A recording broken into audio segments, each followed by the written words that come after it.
a diya cannot, a candle cannot light unless it itself is burning. कि don't stop life जो है वो जितना हो सके उतना जो मिलता है वहाँ से लेते चलो। गैप्स करो। तो पेपर 2 में आपने क्या स्ट्रैटेजी यूज करी, किन यूनिट्स को आपने पहले प्रिपेयर करा, किन पे ज्यादा टाइम डिवोट करा? Hello everyone, this is doctor Hira Dawar. Welcome to topper stock session of text book super coaching. काफी ही बेहद खास टॉपर स्टॉक सेशन है ये। आज मैं आपको सिर्फ एक टॉपर से नहीं मिलवाने वाली, आज मैं आपको एक असिस्टेंट प्रोफेसर से मिलवाने वाली हूँ। So today we have with us Usha, and Usha is presently working in one of the most renowned Indian Delhi's state university, and she's teaching in IPU University, Guru Gobind Singh Indraprastha University, and she's teaching to B.Ed students, right Usha? And moreover, ma'am ही कह सकते हो आप, तो ma'am has already qualified, Usha has already qualified her NET for 3 times and she's aiming for JRF. And इतने big achievements के बाद भी मैम रुक नहीं रही हैं। Usha is not stopping in her journey, she is like कि मुझे JRF करना है and I will keep working hard for JRF। तो इतना करेज ला पाना भी आसान बात नहीं है। सो चलते हैं, जानते हैं उषा की पूरी जर्नी के बारे में। So first of all congratulations Usha, and I welcome you to topper stock session, and it's really proud moment to have one of the assistant professor sitting next to us. So Usha, मतलब आप तो बच्चों को तैयारी करा रहे हो, बेसिकली आपसे पढ़ते हुए बच्चे भी नेट के एग्जाम में जा रहे हैं, आप भी जा रहे हो, तो आप बहुत अच्छी पिक्चर दे पाओगे कि from student to assistant professor की जर्नी इजी नहीं होगी। तो आप क्या कहना चाहोगे इसके बारे में? Ma'am first of all life is a struggle. तो बेशक से हम लोग as a working assistant professor in college, तो during the free time I was also working on my self कि मैं खुद ऐसा करूं कुछ लाइफ में, ताकि एक इंस्पिरेशन जैसे रहा है लाइफ में हमेशा से ही कि कुछ ना कुछ जहाँ से जो मिले उसको उठा लो। तो फ्री लेक्चर में मैंने कुछ आपकी क्लासेस अटेंड करी। जैसे ही मुझे फ्री टाइम मिलता था तो मैं हमेशा से ही बच्चों को पढ़ा के जब आती थी तो उस टाइम पे मैं अपना एक अलग से मैंने केबिन में नोटबुक रखी हुई थी, तो वहाँ से मैं अपना कंटेंट उठाती थी और उसको रिवाइज करती थी बीच बीच में। और बच्चों के लिए भी एक मैसेज यही है मैम कि डोंट स्टॉप लाइफ जो है वो जितना हो सके उतना जो मिलता है वहाँ से लेते चलो, गैप्स करो। तो कहते हैं ना कि you know, a candle cannot light unless it itself is burning. तो एक टीचर सक्सेसफुल तब तक नहीं है जब तक वो डेली नहीं पढ़ रहा, जब तक he is not being a lifelong learner. So you have to be reflective as well as a lifelong learner, and that is a proof Usha has given you people कि भले ही वो assistant professor, she is not stopping. अब मैं आपको कुछ highlight करना चाहती हूँ यहाँ पे। तो जैसे कि आपने सुना होगा कि जब रिजल्ट डिक्लेयर हुआ, देयर आर मैनी स्टूडेंट्स जिनका एक क्वेश्चन या 2 क्वेश्चन की वजह से यूजीसी नेट JRF एग्जामिनेशन में JRF क्वालिफाई नहीं हुआ। एंड उस समय I can really feel the pain of दो स्टूडेंट्स जिनका सिर्फ एक क्वेश्चन की कीमत उस बच्चे को पता है जिसका JRF नहीं हो पाया या जिसका नेट नहीं हुआ जस्ट बिकॉज ऑफ 1 क्वेश्चन। अगर आपका 10 नंबर कम है आपको इतना बुरा नहीं लगता, but 1 question and you are not able to make it. कुछ ऐसा ही हुआ उषा के साथ। एंड द पॉइंट इज, अगर आज वो टूट जाए, वो क्राई करें या वो परेशान हो, तो उनके स्टूडेंट्स, ऐसा सिचुएशन उनके स्टूडेंट्स के साथ भी है क्लासरूम में।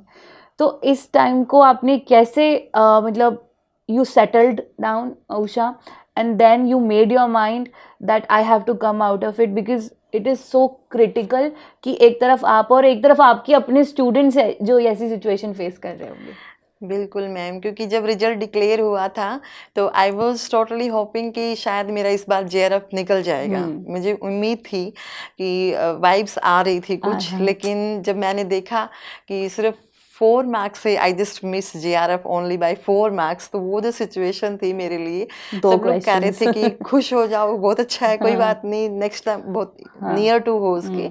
लेकिन वो सिचुएशन जो थी ना, वो मैं इतना डिमोटिवेट हो गई थी उस टाइम पे कि बार बार मेरा नेट ही होता है, तो I think I should leave the dream of assistant professor now कि एक होता है ना मतलब जीआरएफ में ही इनरोल होना था, इसलिए जैसे I was already MSc physics, तो मुझे सजेशन देते थे कि आप लोग डीएसएसबी पीजीटी फिजिक्स के लिए भी जा सकते हो आप।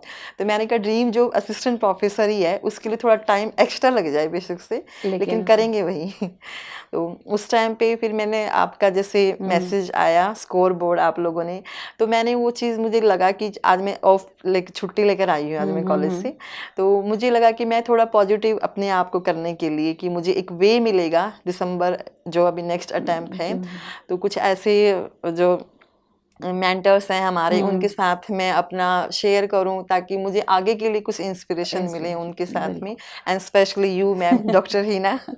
आप अपने आप में ही एक मिसाल हो उषा कि इतने के बाद भी आप फिर मोटिवेटेड हो कि नहीं मैं करूंगी ये अपने आप में, क्योंकि आप लोगों को सब कुछ आता है। सबसे अच्छी बात है आप स्टूडेंट्स को पढ़ा रहे हो तो आपकी नॉलेज तो अपडेटेड है, इट्स जस्ट दैट कि आपको उसको और डीपर लेवल पे लेके जाना है, क्योंकि कहीं ना कहीं आपका 2 क्वेश्चन से रहा है, यानी आप में कोई कमी नहीं है। कमी क्या है कि कई बार एग्जाम प्रेशर में हम सही आंसर नहीं मार्क कर पाते, तो आप 3 बार नेट भी क्रैक करना आसान नहीं है। तो उषा आपकी बेसिक स्ट्रैटेजी क्या रहती है पेपर 1 और पेपर 2 को बैलेंस करने की? मैम पेपर 1 के लिए तो एक तो केवीएस मैदान की बुक आती है first of all, and second आपकी जो प्रीति मैम है, हाँ प्रीति मैम ने काफ़ी, और तुलिका मैम है, उन्होंने की उनकी कम्युनिकेशन आईसीटी की क्लास मैंने कोई छोड़ी नहीं थी।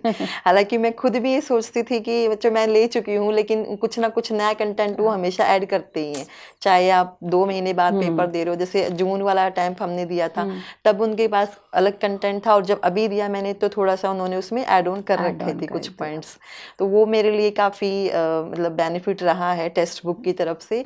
And obviously ma'am education for paper 2 all credit goes to you. नहीं बस ये है कि आप लोग हमें फॉलो करो, बाकी आपकी लाइफ में कभी इस फील्ड को लेके प्रॉब्लम नहीं आएगी, हमारी अश्योरेंस है। But you need to follow whatever your faculty is telling you, teaching you, and you need to follow that. तो पेपर 2 में आपने क्या स्ट्रैटेजी यूज़ करी, किन यूनिट्स को आपने पहले प्रिपेयर करा, किन पे ज़्यादा टाइम डिवोट करा? पेपर 2 में मैम जैसे जो PYQ लगाए थे हम लोगों ने लास्ट 3 इयर्स 4 इयर्स के PYQs प्लस कॉन्सेप्ट जो सिलेबस था उसकी मैंने हार्ड कॉपी अपने केबिन में ही रखी हुई थी।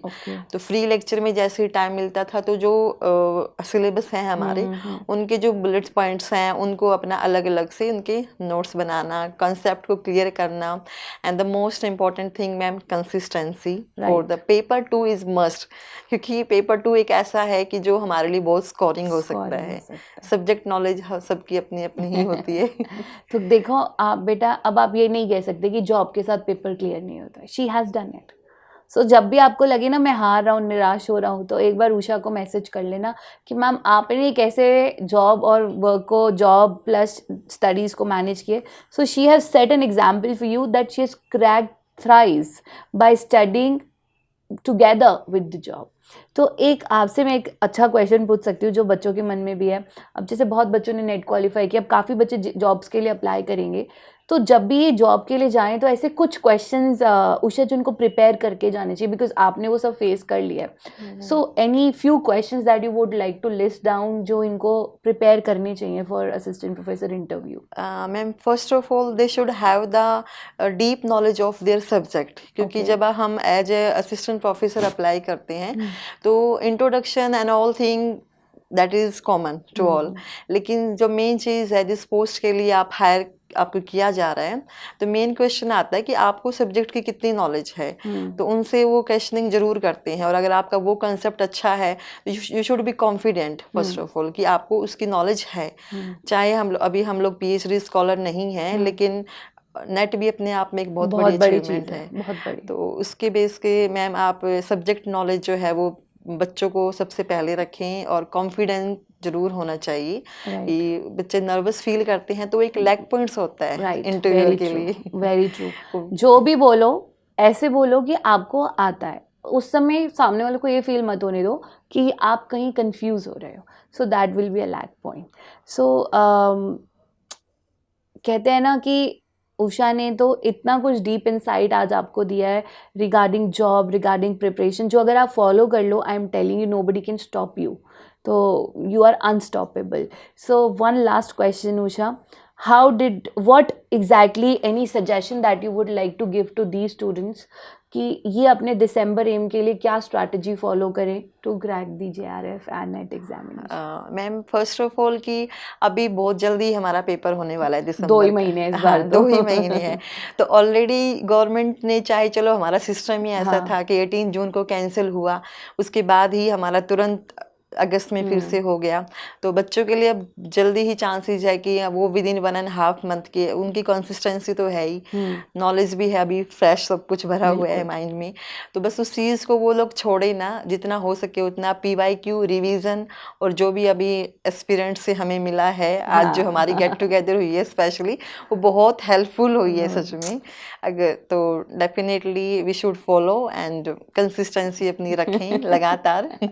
तो इस बार उषा ने बहुत अच्छी बात कही कि ज़्यादा मेहनत नहीं करनी है, सिर्फ 2 ही महीने मेहनत करनी है। इट्स हार्डली 2 मंथ्स, सब कुछ आता है, बस उसी को ब्रश अप करना है। और जो भी फ्रेश स्टूडेंट्स हैं, न्यू स्टूडेंट्स हैं, उनको सिर्फ 2 ही महीने पढ़ाई करनी है, बाकी बैचेस को तो 6-6 महीने पढ़ना है, आपको सिर्फ 2 महीने में सारा सिलेबस पढ़ना है। So it's very easy. एक साइड पर डिफिकल्ट है कि 2 महीने में कवर करना है, बट हो जाएगा अगर आप डेली पढ़ोगे। So thank you so much Usha for giving such deep insights about the job, assistant professorship and also how to prepare for the December examination. And मौका मिले जो अगर आप स्टूडेंट्स एम कर रहे हैं एजुकेशन की फील्ड में आने का, तो मैम की कॉलेज में भी आप लोग एडमिशन ले सकते हैं। सो thank you so much Usha for coming over here and trusting text book super coaching for your journey. Congratulations once again Thank you so and much, all the ma'am. best to my students Usha के लिए comment ज़रूर drop कीजिएगा, good wishes in the comment section. Take care everyone, see you soon.